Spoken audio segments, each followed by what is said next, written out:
안녕하세요. 모든 경기 종목을 다루고 있는 토서관입니다. 하루도 빠지지 않고 많은 경기들의 조합픽을 프리미엄 정보방에서 매일 공유하고 있습니다. 참여를 원하시는 분들은 영상 하단 댓글 보시면 오픈 채팅 링크 있으니 문의 주시길 바라며 구독과 좋아요 한 번씩 부탁드리겠습니다. 그럼 이번 경기 정보 시작하겠습니다. 살레르니타나 베네치아 축구와 관련하여서 살레르니는 리그 최하위 팀입니다. 베네치아도 하위권에 머물고 있고 살레르니는 이대로 가다간 강등이 유력한 상황입니다. 최근 4경기에서는 전패를 당함과 동시에 한 골도 기록하지 못하였고 상대에게 경기당 3골 이상을 실점했습니다.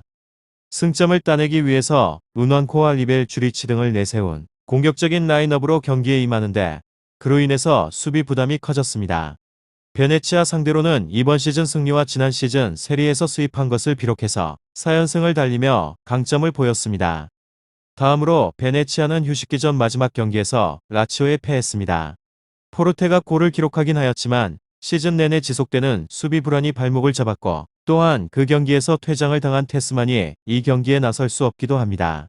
그렇지만 바카와 암파두 등 수비력이 좋은 3선 자원들이 중원 싸움을 잘해주고 있기에 살레르니보다는 안정적인 경기력을 보이고 있습니다.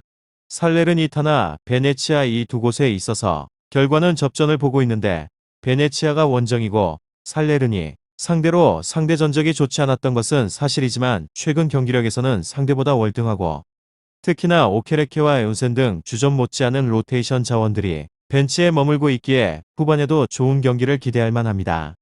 단 원정에서 베네치아가 강점을 보이지 못했고 살레르니가 연패 탈출을 위해서 거칠게 경기에 나설 것이기에 승점까지는 어렵습니다.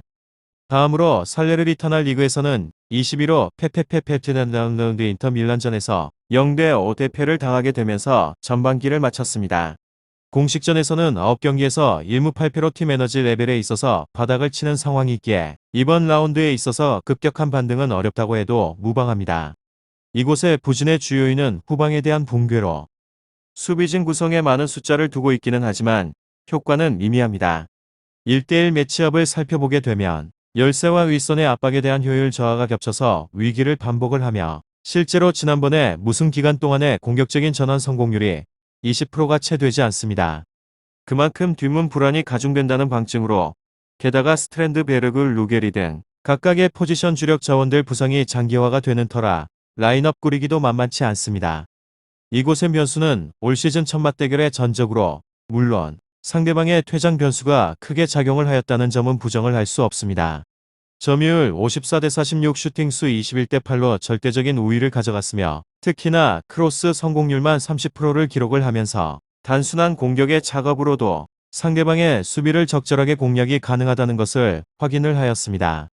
결장자는 루소, 스트랜드베르그, 베셀리, 루게리 쿨리발리 칼롬보 선수입니다.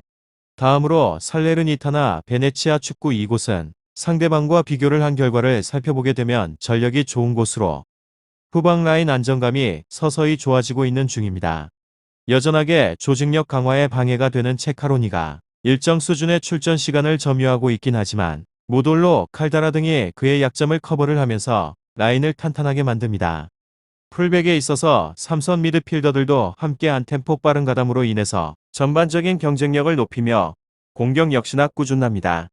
지난 공식전 5경기에서 모두 득점에 성공을 하였고 3선 라인부터 왕성한 오버래핑을 가져가며 공격적인 수적 우세를 활용하고 있고 나머지 2선 라인에 있어서도 측면 조합 역시나 기민한 스위칭으로 상대방의 수비 라인을 파괴하는 데 능합니다.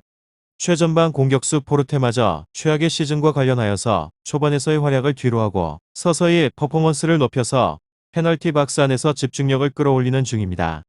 결장자는 데지 테스만 알라, 밀리마키 바칼론 지고니 선수입니다. 다음으로는 살레르니타나 앞선 전반기 마지막 경기에 있어서 인터 밀란에 0대5 대패를 당했습니다. 살레르니타나 베네치아 전력 격차를 고려를 한다고 하더라도 힘 한번 써보지 못하고 무너졌으며 심지어 이후 오디네스의 전이 코로나 여파로 인해서 연기가 되면서 반등을 일궈내지 못한 상황에서 후반기를 맞습니다. 심지어 지난달 말 세리에A 퇴출 위기까지 겹쳤는데 기존의 구단주인 로티토가 라치오를 소유를 하면서 리그 규정을 위반했기 때문에 부랴부랴 새 구단주를 찾았으나 여전히 뒤숭숭한 분위기는 지속됩니다. 이 상황에서 윗선의 주력 자원 누출마저 심각하고 수비진 대처 또한 적절하게 이루어지지 못합니다. 작정을 하고 수비 숫자를 늘리고 있지만 효과는 미지근하고 윗선의 압박 효율 저하와 1대1 매치업에 대한 열세가 반복이 되면서 상대방의 공세를 제어하는데 어려움을 겪습니다. 다음으로 베네치아 상대에 비해서 흐름은 나은 곳으로 물론 이들 역시나 리그를 기준으로 하여서 6경기 연속으로 무승 행진을 달리고 있지만 코파 이탈리아 승리로 인해서 분위기를 한번 끊기도 했고 단순 순위 싸움 면에 있어서도 우위를 보입니다. 이곳은 수비 안정감을 높일 수 있는 기회로 상대는 앞서 언급을 하였는데 윗선의 힘을 잃은 상태입니다. 주력 자원 활용이 만만치 않고 2선과 3선 활용이 그리 좋은 편도 아니라는 점입니다. 세카로니가 중심에서 축을 잡고 있고